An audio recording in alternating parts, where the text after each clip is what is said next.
Buenos nachos, amigos, and welcome to another fantastic episode of Hallyujuku, your one-stop shop for all your all-encompassing, breaking Asian culture news. Don't go anywhere else. We've got you covered now. We're a fun podcast. We talk about East Asian pop culture. Some of the goings on and what catches our attention as we periodically gather. I'm Petey Rave. Here with me is my tag team partner, my partner in crime, my right hand man to my left hand side, Brandon Cooper, aka King Cass. How you doing, Cass? I'm doing good. We don't have a lot in the docket today, so probably a short episode, but Yeah. Still some fun stuff to talk about. I will admit, I was telling you this before we started. Like I'm kind of hitting my burnout phase with K-pop a little bit right now. Like there's just been so much like just shit going on with the industry, and like it's kind of sucked a little bit of the fun out of it, but we're still here, we're still trying. I think it's good to have these moments. You have your fandoms, and then sometimes your fandoms become, as we now like to say at DKG, problematic. Yes, to the situation. Yeah, fandoms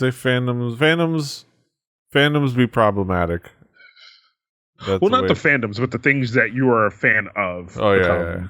Problematic sometimes. Like fandoms being problematic is a whole other thing, but the thing that you are a fan of sometimes has issue, and this is something I know you've experienced being a wrestling fan or even a sports fan or just anything. Being a Miami sports fan, even like so and I had the same discussion with the boys on Sports Odds and Ends when you love something so much and you want to find ways to support it, but you know all the support goes to the bad things. Yeah. So it's like you don't want to support it monetarily, but then you don't want to feel bad for hurting the artist by not supporting it, and it's just a two-way street of pain. Yes. And that's why you find. That's when you step away for a moment and you go, just take a breath, and maybe go listen to some Korean indie artists. Go. Yeah, there's the answer. We don't have any Korean indie artists, but go do that. So let's talk about what's new. I just kind of grabbed a couple of things that people were talking about. These weren't necessarily what's new to me, but people kind of have mentioned these to me. So NTC has 127 has still been kind of kicking it around, doing things. That's a pun there, because this song is called "Kick It." It's kind of a fun just hype, very rock infused K-pop song. I think the boys do well with this one. I think they tend to do better with these kind of hip hoppy, just kind of party songs, like these things that they do have a club scene in Korea, but it doesn't always play K-pop. It usually plays 90s hip hop. This would be a club banger kind of thing. Yeah. This would be a club banger, at least in some places, but it's fun. It is a fun. This style would be the style of a club banger. It is fun. It has energy to it. I think them and a lot of groups are better. Generally, hit better when they have like this dynamic kind of energetic. Especially with when they pull from their hip hop influences, they usually hit a little bit better for people beyond their fans. I think, which is it's different sounds for different targets, but I think this is something where in NCT's various units, what's attracted me has definitely been when they have hype behind it, when they have energy, when they have dynamics and this stuff. So I think this one's one of those that I think is a good hit. I think. Yeah, I mean, I like a lot of the references. I think the video is really fun. Yeah. So definitely worth checking it out over on SM Town. Gonna check out that joint from NTC. This one, new group to me, but I've been told they've been kicking it around for a good part of a year or so. Victon, Howling. I'm probably saying it wrong, but kind of very similar. But it's not as like kind of high poppy, but it has like a good fun energy. I don't know. That's kind of it. I just like the energy of it. Yeah. But like I said, these weren't songs that were necessarily new to me, but people told me about them. I checked them out, and I like them. I think they're fun. Yeah, this is more like a hip hop fair. It's a little bit more like this is more the melodramatic, emotional stuff that is definitely a hit with the boy group fans, and with their fans specifically, or any particular group's fans. Which it reminds me a lot of what like Monster X was doing 2 years ago. I think I want to say at this point, like they had a lot of songs that were definitely like this. Like I think every boy group has this phase. Yeah, you know what I mean. Like it didn't like super gravitate me, but like it's well done. It's interesting, and I think it will work for them. Definitely will work for them. So I think it's probably most likely a right kind of like track, and probably the right kind of track that they need, just to kind of keep solidifying their fandom, kind of they're the label mates of A-Pink. So if that label knows anything, is playing it safe. Yeah, and I think when you do the sad boy thing, which this is kind of is, I think that does tend to garner fans, like a fandom, because then they kind of gravitate towards different members. They're like, oh he's so cute. I love the way he looks in this, and then you kind of go for the more poppy party stuff to kind of grab everyone else in different markets and things like that, because I think that's what that grabs. Because like I said, every boy group has had this time period, right, where they do a lot of emo kind of songs, and they have they're still very poppy, but they sound sad. You know what I mean? Like it's still high tempo. There's still like a lot of high movement in the dance, but it's like there's a lot of just vocal, like kind of whine to it. But so like you said, I think it's that thing that you use to grab your direct fandom, the ones that'll just hardcore go to 3 shows when you tour in America. Yeah. as a friend was telling me for Pentagon, they were like, hey, Pentagon's touring, I think I'm gonna do 3 stops, and I'm like, no. Stop. I'm like, dude, I'm not leaving the state. I drove to Orlando for a Dreamcatcher. I think that's about it. I'm gonna put that as my limit. Look, this gives to all the K-pop fans out there, right?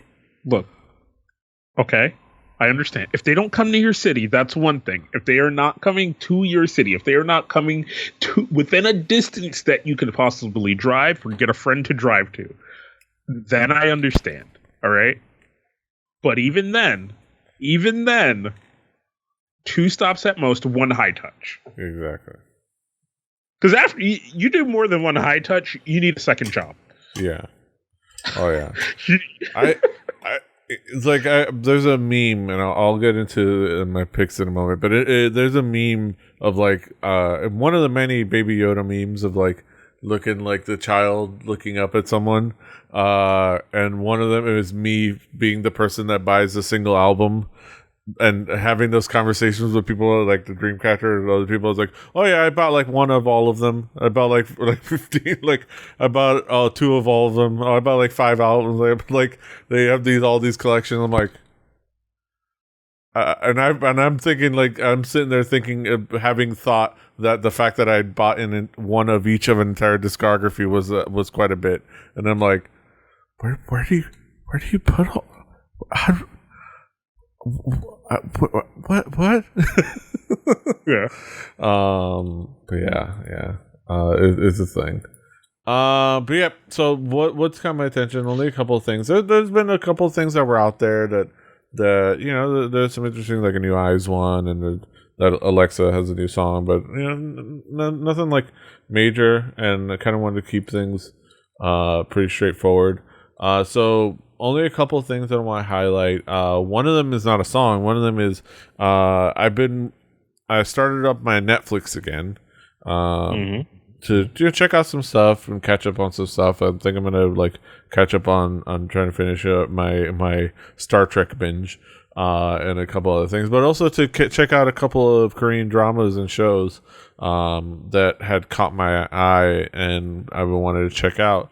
One of them that I've been starting up, I'm still catching up to the airing episodes, but they're still like, I think I've only got like a couple episodes. I think they're at the 13 and I'm up to episode 5, so I'm still not halfway to where they've aired, but I've been kind of checking out the show called Itaewon Class. Before I talk about it, have you heard anything about this show? Not a bit. All the K-pop fans I hang out with haven't gotten into dramas yet, and I'm like, oh, you poor children. Just wait. No. Just wait. It's an interesting show. So the premise of the show is that it's a little tropey. It's some tropiness. What a K drama with tropes? Yeah. Oh my goodness. Where the heavily leans into like it very, very tropey. So this kid, the main protagonist as a youngster in high school, it's like a whole thing where the guy, he stood up to a bully in high school, who happened to be an heir to a major food corporation. Like, this is huge food corporation, so, Chaebol, who was bullying around some other kid. So he stood up to him and got in trouble with him, and then so it's like a whole thing. He stood up to him in high school, and then later on, I'm gonna spoil like the first episode, so like not major spoils, but if you care about spoilers, just skip these next few minutes. But like the first episode, the Chaebol guy, who does not look at all. But first of all, here's the other trope: none of them look like high school kids. But luckily, this is like you spend like one episode in high school before they finally like fast forward. Oh yeah, so you don't want to waste money on that casting. Yeah, so it's like but it's hilarious because like it's this obviously 20-something-year-old douchebag with extremely bad dye job. It's just bad blonde hair. So he could not be the more of a Snidely Whiplash like high school asshole. Like it's just like comically villainous. But he's a bully. They set up this thing where there's conflict of him, and he despite everyone else looking a blind eye, he stands up, and the main guy stands up and does the right thing, but kind of in a cold way. And then like the guy, the Chaebol, drives recklessly and kills the main character's dad, who taught the main character everything he knows about cooking, and who was like the only person in his life. So now he's an orphan because they have to be an orphan because it's a Korean drama. And then he vows, he has to go. He finds out about because like this whole thing of like identifying the car. He finds out it was him. He beats him up, and then he ends up having to go to jail for 3 years. And then Oh, okay. Is that where the ex? Because I'm looking at the synopsis and it just says ex-convict, life turns upside down, went to live with his auntie and uncle in Bel Air. yeah, Punches a it's bully. like, yeah. The bully was like, his father is killed. The bully came around, said we're up to no good, you know. Yeah. Here, I'm just saying the synopsis in the beginning reads like yeah, it is a lot of that, like, and like the whole thing. So it sets up a lot of like very tropey things, but it does it well, and the characters are fun in fun ways. I think it starts off rough because it has to set up a lot of things, and a lot of those things are like, okay, it's like like they're very familiar and things like that, but like. And like setting up a lot of things that are very obviously just kind of set up for conflict and things like that. But ultimately, like the premise is this dude straight, coming out of prison, has a long-term plan, kind of sets himself up with, saves up a bunch of money, sets himself up to open up this like place, this bar, this hangout spot in Itaewon. His bar restaurant Dan Bomb in Itaewon. Yeah. And along with his manager and staff strive toward success and reaching greater heights. Yes. So is the manager the love interest? Because there has to be a love interest. This is a Korean drama. It's one of them. The manager, the new manager, they set that up. And then that's one. Well, it's kind of like the person that is interested in him. And then the person he's interested works for the big corporation that his dad's killer is the heir to, and there's conflict. Also, she's a snitching asshole. And you'll see it in the show. She straight snitching left and right. Like that's her defining trait. Like this is that. She's a coward and she snitches. Like that's her defining trait. So yeah, I think it's good, but it falls into those tropes. But if you can get by that, it has fun performances. It has fun moments. The characters are fun. Like the character of the manager, the Joysa, is fun in that she's kind of like she's presumed to be, everyone considers her as possibly a sociopath because she plays like somebody who's like a social media superstar at like 17 but she's like she finds life meaningless and like it's like she's ultra brilliant, but she finds no meaning in the world, and it's like I think it touches on some cool themes and some cool moments, and like I think it's one of those things where like with a lot of Korean dramas they have to like the foundation they're it almost feels like, especially they live in a world where they have to live with a certain foundation and certain pillars. And then within that foundation of pillars of like these tropes are able to kind of decorate it and fill it with some really cool stuff and creative stuff. So I'm looking forward to. I think it's gonna build to something really nice and really cool. Hopefully, so as go forward, because it's pretty popular for a lot of reasons, but a lot of Korean dramas are. But it's well received, and so far I'm liking a lot of the moments. Despite the tropiness of it, I'm liking a lot of moments, and honestly, because a little bit because of some of the tropiness is a part of the delight. I don't know, but yeah, go check out Itaewon Class. It's on Netflix. Some cool stuff. But yeah. And the only song I'm gonna feature on is Itzy is back with their new track, Wannabe. No, it's not a remake of the Spice Girls song. As much fun as that would have been. It's the I think in a really good way.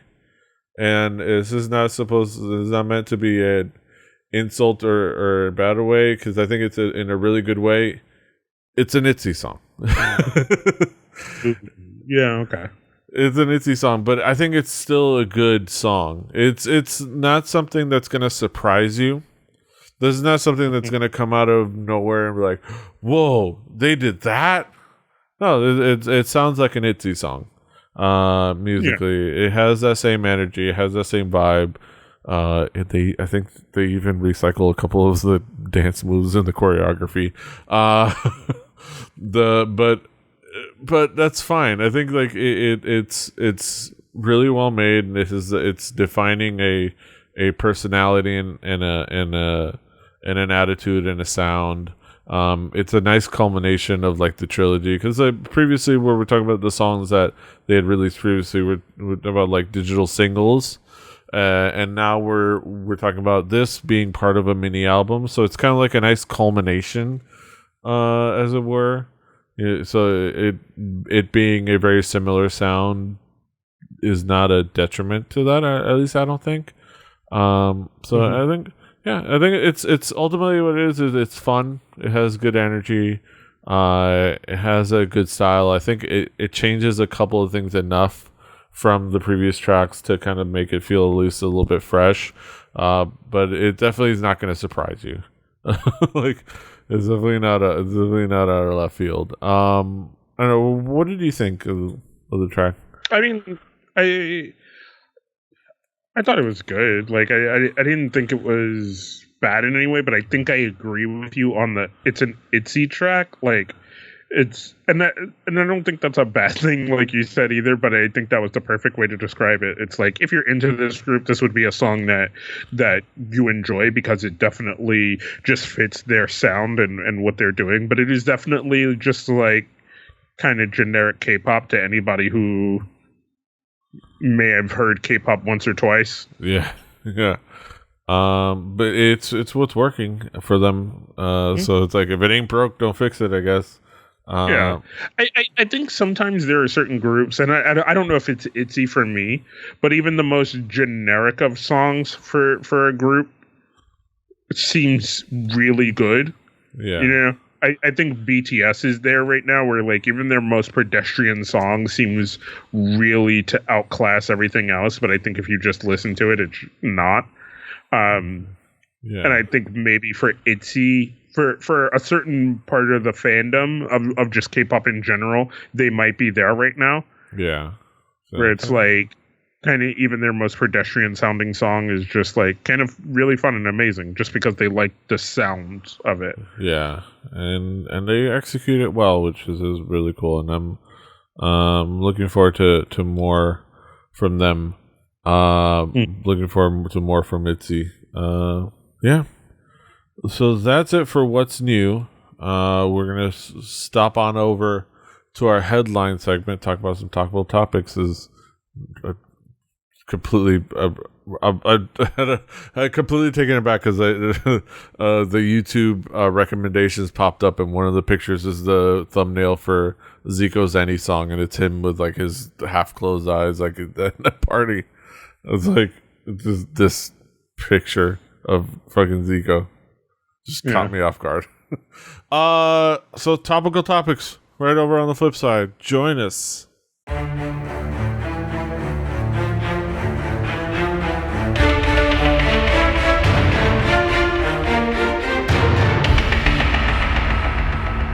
Welcome back to our headline segment here on Hallyujuku, where we talk about some topical topics, things going on in the world of East Asian pop culture, things happening. Let's get it going right now. There's not a lot happening, at least not outdoors right now, at least not in places with crowds. Because more, as we go into this headline from Soupy, more events canceled due to accelerating coronavirus outbreak in South Korea. This was back in February, but it's been going on even more so now. More and more events and concerts, left and right, canceled, like big events, tours. Not even just in Korea, like in worldwide. Yeah, worldwide, it's just been happening. I think at this point, as I've read, all of Italy is shut down. Yeah. Like, you can't go in, can't go out, can't leave your house, can't do nothing. Yeah. So yeah, it is a pretty scary thing. There is a lot of concern for groups such as BTS who are kind of hitting their stride internationally and are doing a lot of travel because they are becoming a more global sensation. That these kind of things definitely tend to hurt them in their profitability and in earning, because they can't do things like world tours and things like that, because a lot of countries, their home country being specific, are advising people to shut down events and things like that. Even though BTS says their current event is at the time of this report was still going to be held, but instead of having the press live there, they were going to do a live broadcast on YouTube. And I think that's kind of a smart way to do things. I think you kind of, at this point where you have something like this that still has a lot of unknown about it, I think you find happy memes. And I think living in a world where live streaming is a thing, I think you use it to the best of your ability. Yeah. And like it's affecting a lot of different events, and as we talk about like different events for East Asian artists, things like goddamn TechCrunch. Let me copy your fucking headline. Lot of different events for like things like South by Southwest was canceled, like ultimately like last minute, because of all this. The things like we're still on a wait and see with like things like E3, which is going to affect a lot of East Asian like game makers, especially I think like Korean. I think I imagine there's some Korean game makers that would travel for it, but definitely Japanese. Things like other events, like there's a lot of if your favorite con is if they haven't canceled it yet, they're waiting until the city is canceling on them. Like, yeah, because probably everybody's playing that game of chicken to see South by did it. Can get their money back. Yeah, South by did it. South by Southwest is taking full advantage of the fact that they had already baked in the no refunds, no question, no refunds for any reason clause in their bad purchases. Like, yo, they're keeping your company's expense money. Like, it's like, and it's like, but yeah, all these like concerts and events and things like that are, it is a concern. You understand why they're worried, especially traveling internationally, traveling from these other countries.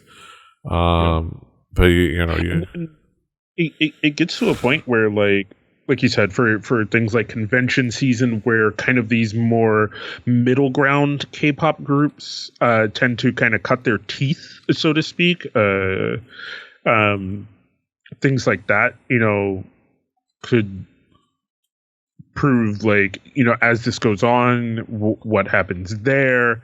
Because I know a lot of events, especially, the bigger ones in California, which places tend to shut down in places that have had more outbreaks, especially here in America. So California was a place that has had big outbreaks of COVID-19 or coronavirus. So we'll probably see a lot of cancellations for things like KCON and or just acts drop out due to like fear of travel, and things like that. So it's definitely going to probably affect something you want to do this year, going forward. At least if it involves big company money, like if it involves somebody else and somebody else organizing it, it's probably a big big problem.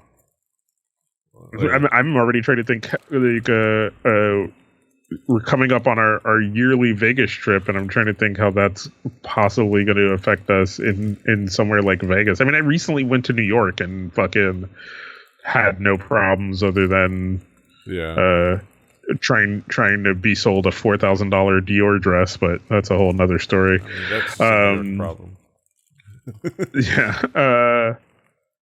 Yeah. So it's I definitely, like Petey said, kind of keep an eye out on things that you may have paid for, and contemplate getting your money back now while you still can.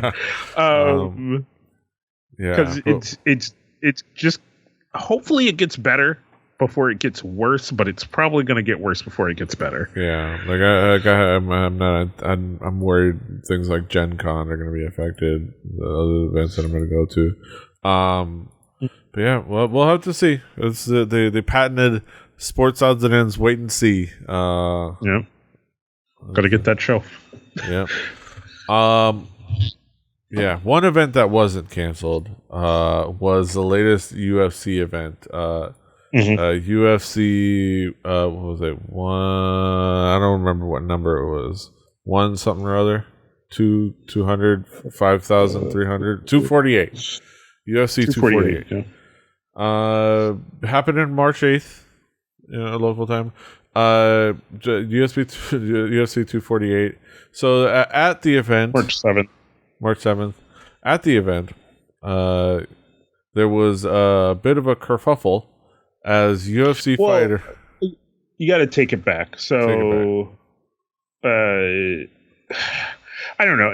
It's dumb, but so Korean Zombie, Jung Chung-sung is for somehow, someway signed to AOMG. And the AOMG boys kind of look out for him in doing things for him, kind of management, helping him with his media stuff and stuff like that. So Park Jae-bum, being probably the most fluent English speaker that they have, decided to help him out by translating for him during an interview on an ESPN radio show. Now, as any normal-brained person would know, the person doing the translation is just relaying the information from someone else. But somehow, some way, the big dum-dum, Brian Ortega, decided to take up a tirade and get mad specifically at J Park, not a Korean Zombie, who was the person who said these things, but at J Park. So the things that were said were specifically Korean Zombie said that he doesn't need to pay attention to or give any validity to anybody who doesn't want to fight him, in saying that a couple of people, Max Holloway and Alex Volonsky, it's a very Russian name, and Brian Ortega, who we are focused on, are people who were in line to fight him, but circumvented it and ducked it out. So he said those people don't exist to him in a certain sense. And J Park, being the translator, translated that. And even J Park in that interview says he was surprised by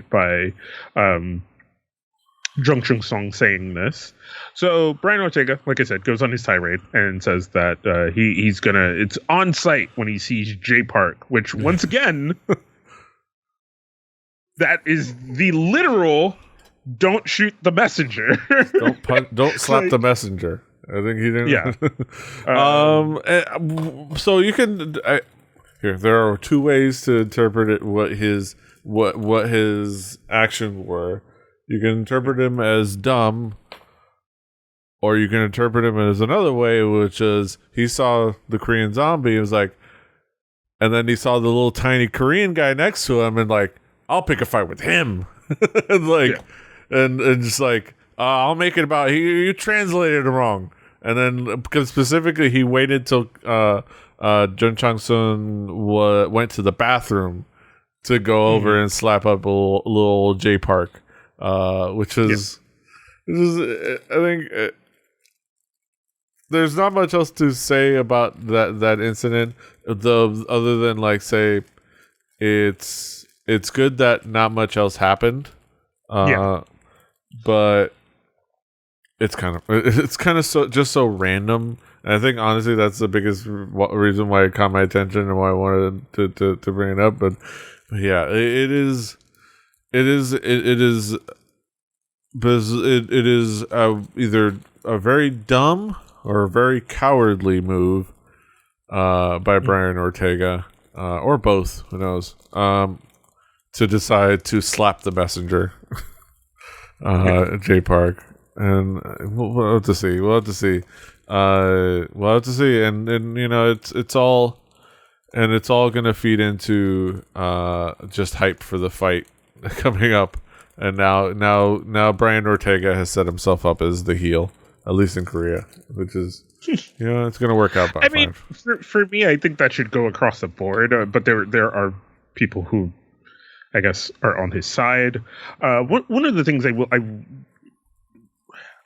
kind of want to bring light to is one of the things that Jung Chun-sung said, which was the fact of like, you know, after he waited for me to leave and then attacked him and ran off. He's like, I'm really curious to see if his behavior is acceptable in American and Mexican culture. How are people not seeing how wrong this is? Which I think I agree with, but I think this is kind of an inherent problem with the UFC. Yeah.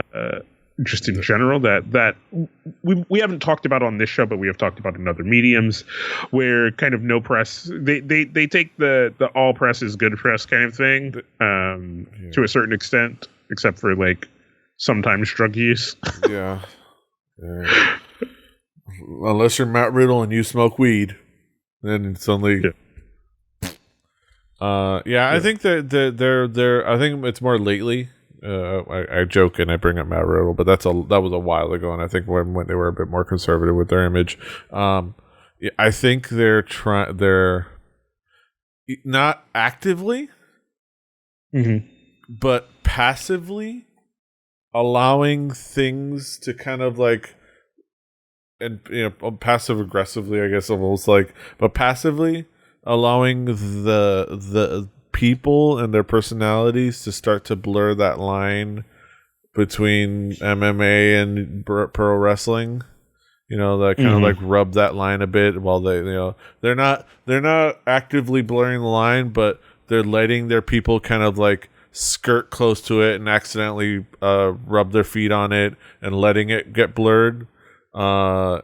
And kind of like maybe corralling them a bit, but then letting them, so that, you know, they can reap the benefits of all that hype, but without actually being pro wrestling, and kind of like still being the high ground of like a legitimate sport, as legitimate as any sport can be. Like, at least that's my impression as somebody, as a fly-by-night sports fan. That's at least the impression that I get a little bit, as Dickie Barrett would say. Don't slap the messenger, people. It's just not the right thing to do. Moving on to a couple of things. One major thing, and then a hilarious one at the end, which I don't think we have much comment on. It's just hilarious to say out loud. But first of all, a couple of cool things, because a couple of strategic partnerships for Korean brands and artists, and I think a sign of more, more things to come, and a continuation of things that we've talked about before, which is more artists kind of actually building relationships with globally, and especially specific in the US, for further business partnerships. One of them, JYP Entertainment, We talked about them. Partners with Republic Records. Twice up first to AIM internationally through Alliance. JYP has teamed up with Republic Records. According to a report from Billboard, JYP and Republic Records have entered a new strategic partnership. Of all JYP's artists, Twice is described as the first artist up to be powered by the partnership. Republic, and it goes on to describe Republic Records' history. And Billboard quotes JYP CEO Jimmy Jung as saying that the strategic alliance is designed with their hope to present the next level of K-pop to fans all around the world. More details to be released soon.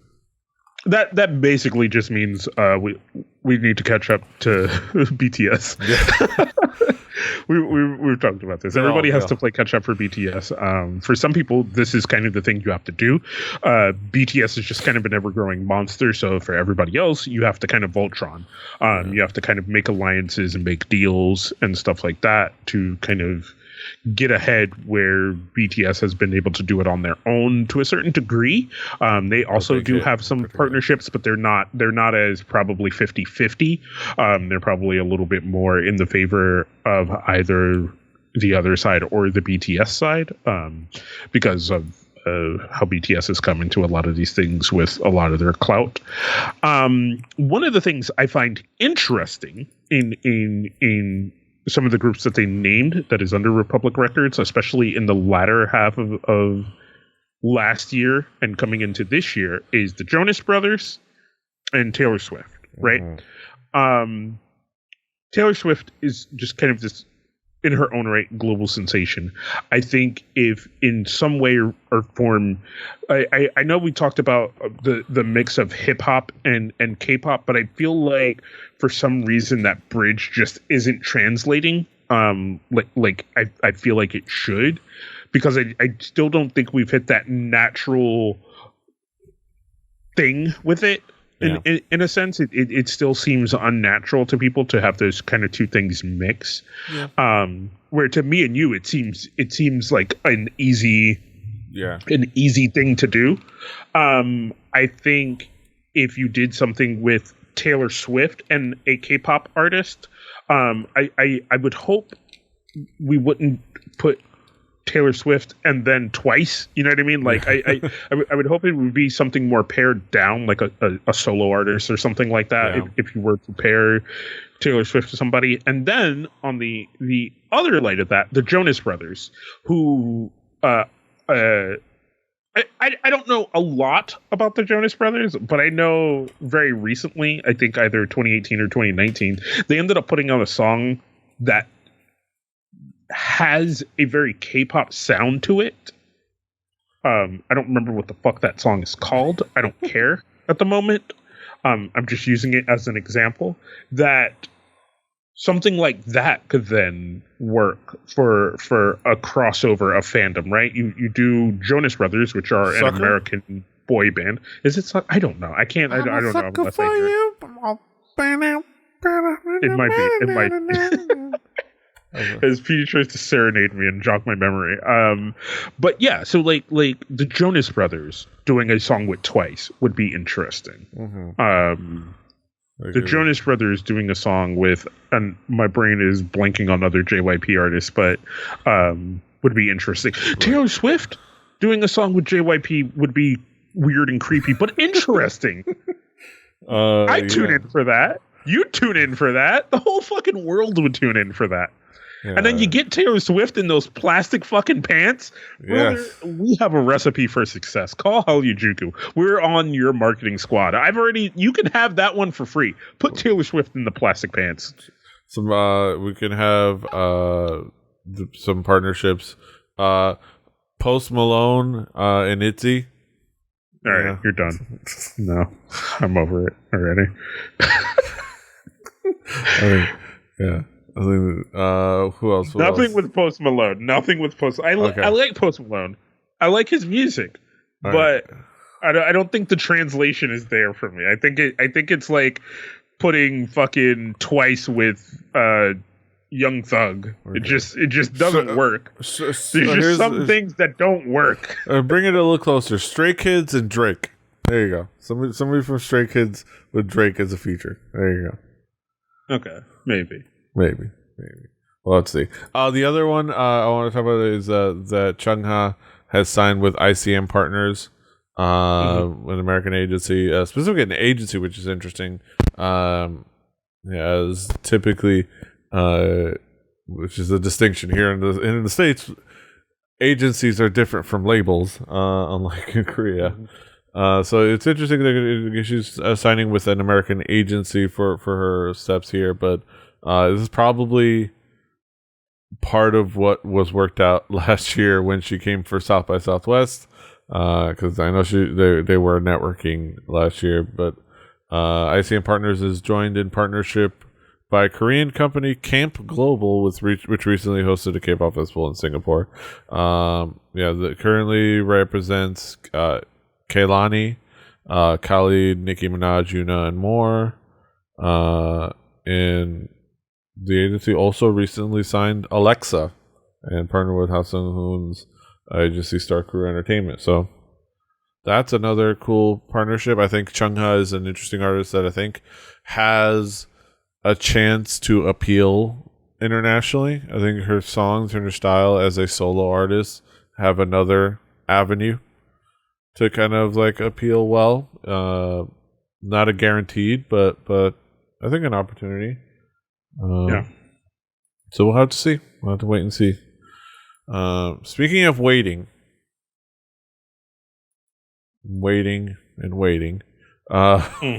This is we'll wrap up with this one headline, which I think is fantastic. YG confirms,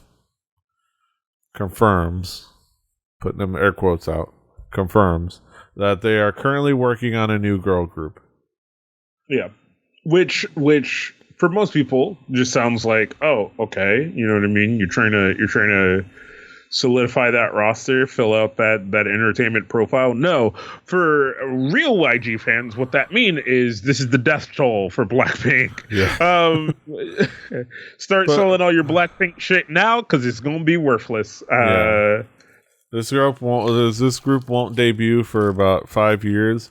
But understand that still means that Blackpink has about a year left to live, because they can't, because YG can't think and chew gum at the same time. Like it's just not when it comes to girl groups. No. I'll read this statement. On February 27th, SPO TV News reported that the agency is working to launch a new girl group in the second half of the year. Ha! YG Entertainment has reportedly finalized the group members. Ha! And recently signed artist contract with them. In response to the reports, YG Entertainment commented, quote, "It is true that we are planning a new girl group," and end quote, and explained, quote, "The exact details will be revealed through an official announcement later on," end quote.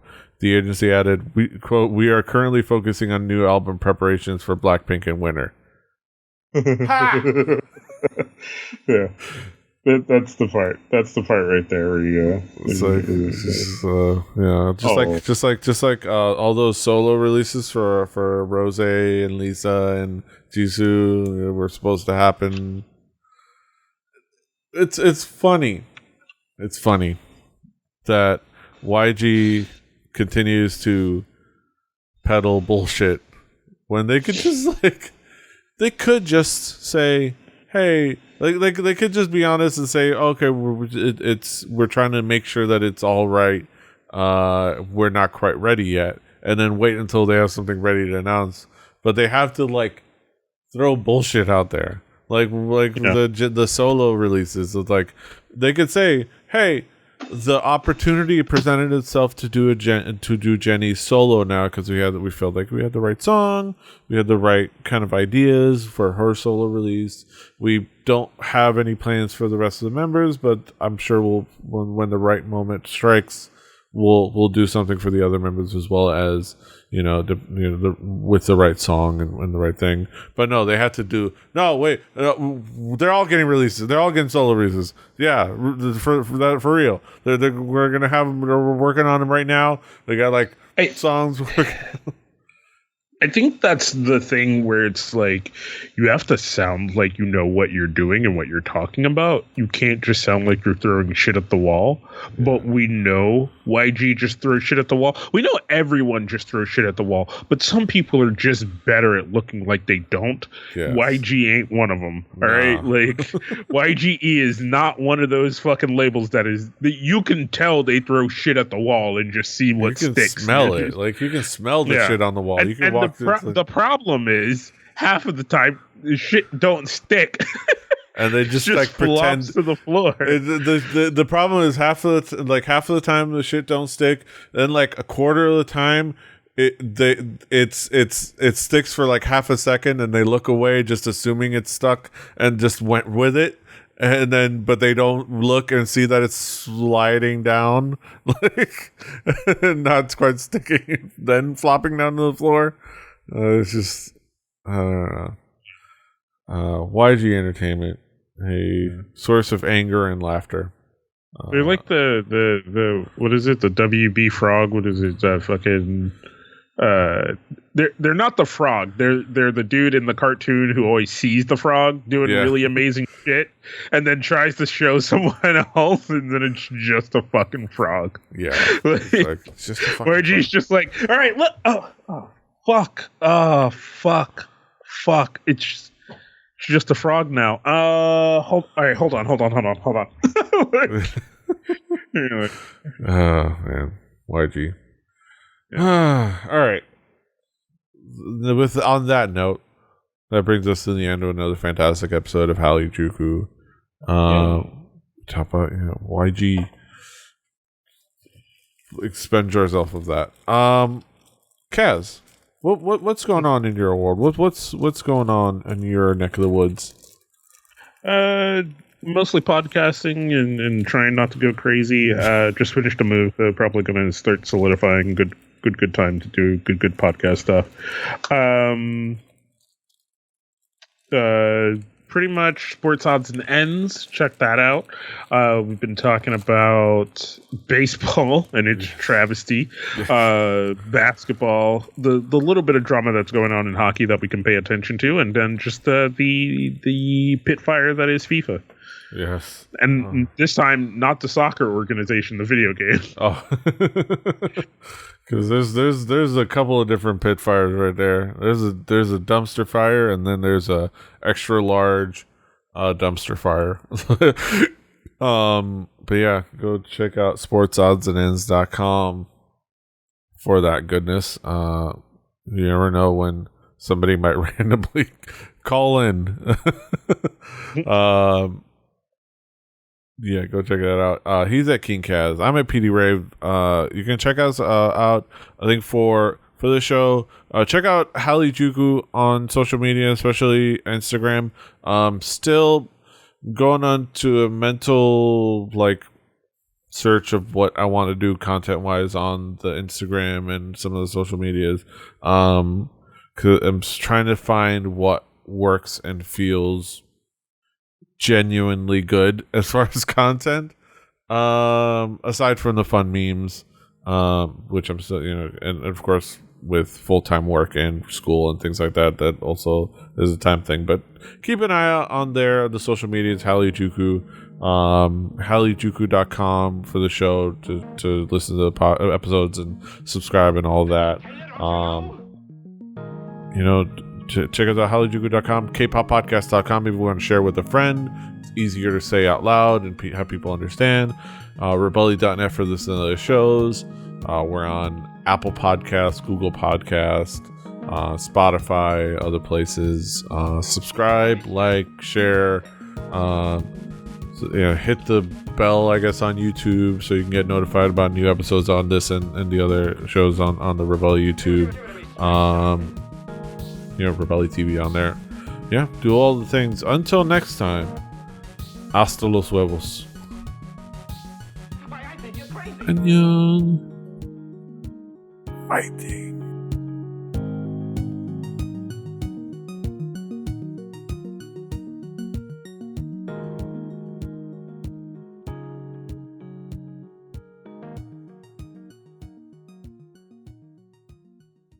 Diamond Club hopes you have enjoyed this program.